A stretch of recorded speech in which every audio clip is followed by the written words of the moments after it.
Conectado está de volta e nós estamos falando sobre a crise política na Venezuela. Reni, então a gente falou da população, né? A população é a que realmente mais sofre. Como que está trabalhando a oposição para mudar tudo isso? E realmente a única forma da Venezuela conseguir superar o que está passando seria o fim do chavismo? Seria. O chavismo está exaurido, chegou no seu limite, esse discurso, essa política, essa manipulação não tem mais futuro. A Venezuela está quebrada, ela vai demorar muitos anos para se recuperar, para voltar ao normal. O processo de recuperação vai ser doloroso, vai ser difícil de vender as medidas que vão ser necessárias politicamente, ou seja, mais aperto, mais austeridade, mais imposto, o povo vai sofrer muito, mais desemprego, vai tudo piorar até que comece a melhorar. E vai demorar um tempão, e vai ter que fazer isso por um tempão.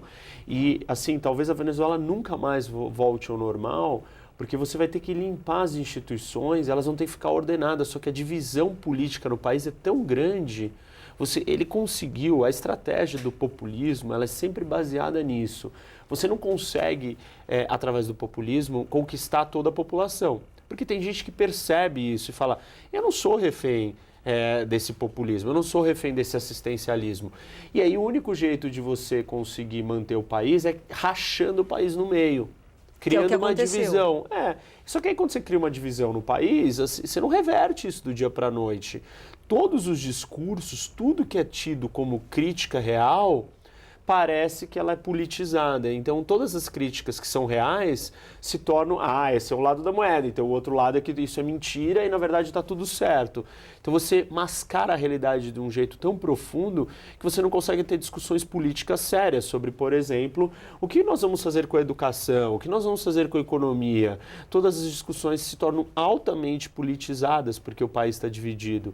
E aí você não fala sobre a realidade. A realidade é, nós não temos dinheiro, não temos como pagar isso, a gente precisa criar meios de ser produtivo. E aí o outro lado que está usando a política vai falar, não é nada disso, isso é mentira, isso que eles estão falando do lado de lá. Agora, Reni, a resposta então, já que os opositores são presos, ficam presos, não são soltos, quer dizer, a oposição está presa até hoje, certo? Sim. Essa resposta vai ter que vir de onde? De uma guerra civil do povo? O povo vai ter que reagir contra o exército, quer dizer, vai ter que ir para as ruas? Se a oposição não consegue, o que tem que acontecer para mudar? Uma guerra?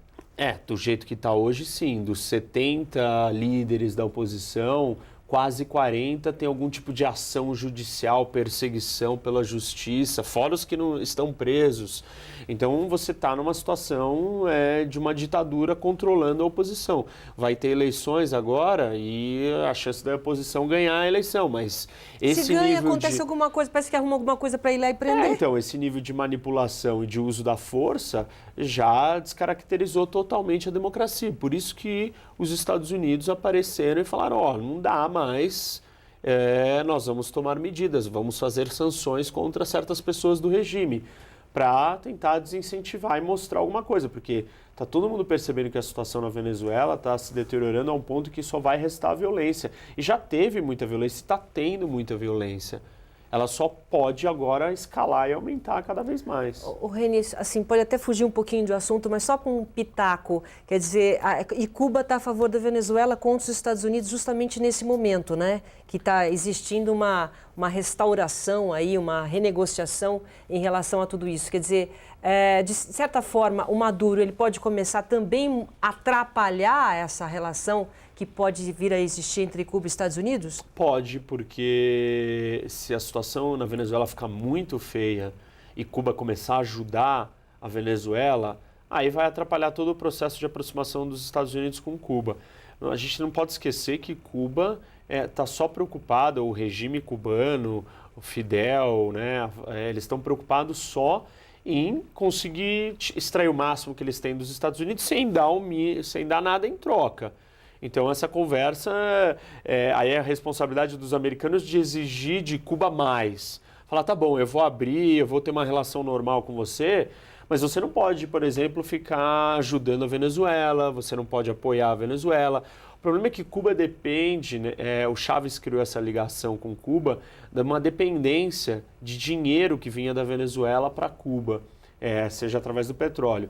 Claro que hoje, com o petróleo num valor muito mais baixo, essa relação fica mais fraca. E com a saída do Chávez, também o Maduro não conseguiu manter, entregar, né, tanto petróleo para Cuba, até porque a situação na Venezuela está cada dia pior.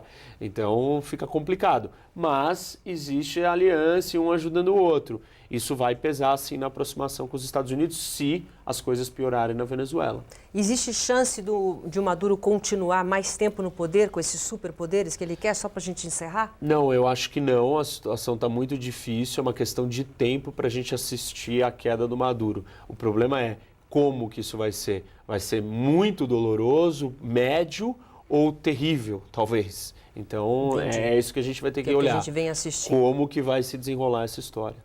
Ok, obrigada mais uma vez pela sua presença aqui, viu, Rei? Obrigado, Silvia. Boa tarde a todos.